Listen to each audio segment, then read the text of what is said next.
Okay. Like I was saying, I remember this one incident when Chitalu actually broke through from the right flank, and this guy was onto him.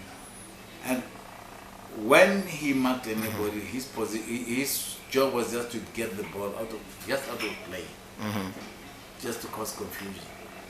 But Chitalu held the ball back, and he ran back to his goal, like he was going back to his goal line.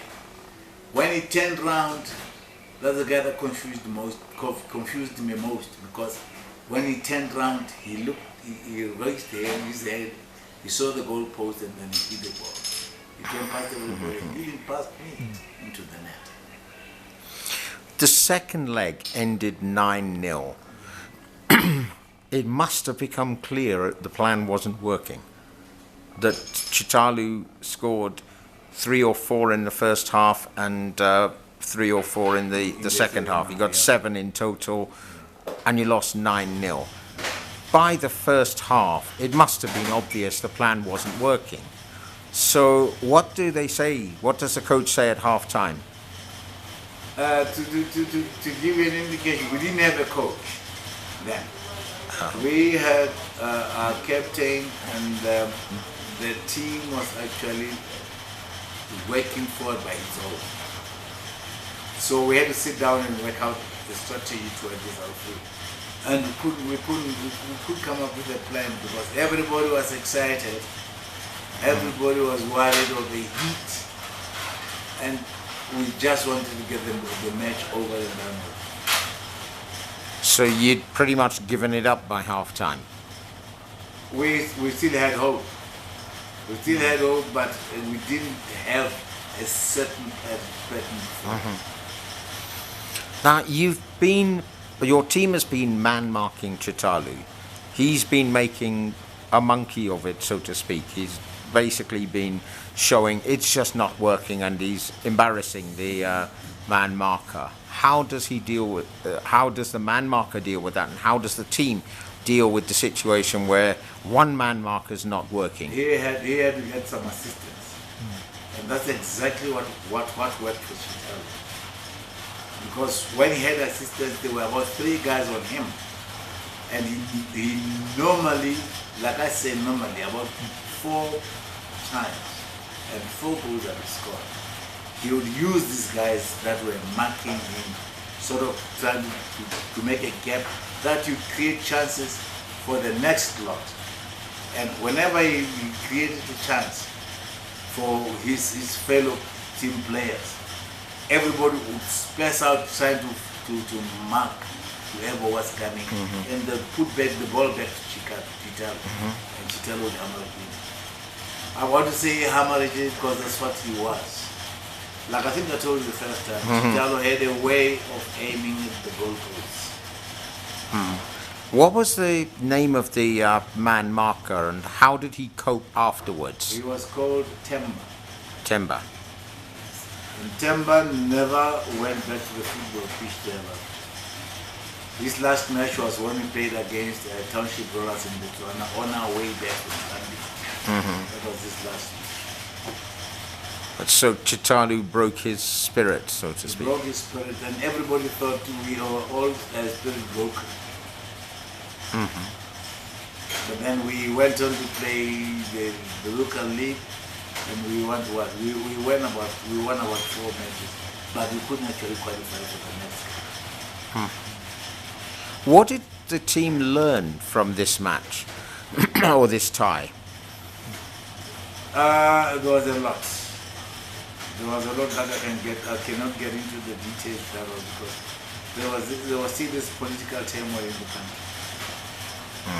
And we happened to break out of that because we had the chance to play during the time of we were from the curfew. So we had the chance to play during that time. When we got in there, we broke out. Good. Coming back from there, that's when everybody was picking up from the curfew. And now they were picking up and ready for whatever battle they were facing. So this would have been a little bit after the coup. It was after the coup. Right. That will be Okay. So Tembo's given up completely. Did anybody else give up as a result of that? Yes. There was Timber, there was the British Empire, there was Chain. Those are the guys that actually gave up because these are the guys that we actually trusted would be better off as a club. But they actually broke up. So did you become a better team as a result of this the matches, or was it a case of we've got to start from scratch, this is hopeless? It was, we've got to start from scratch. But starting from scratch with broken material was actually a heavy task. It actually didn't pick up from there. It didn't.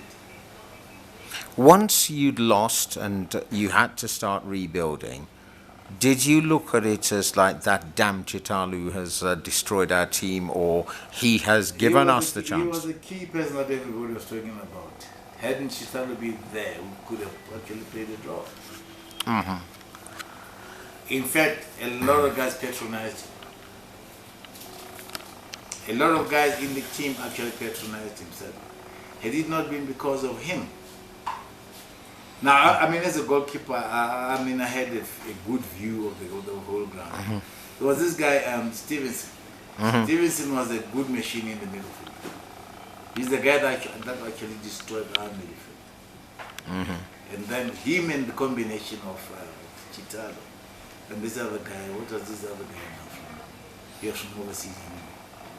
What's his name again? You reminded me the name. Sandy Kaposa. Yes. Those were troublesome guys. So they from the middle field of Stevenson, and those two guys up front.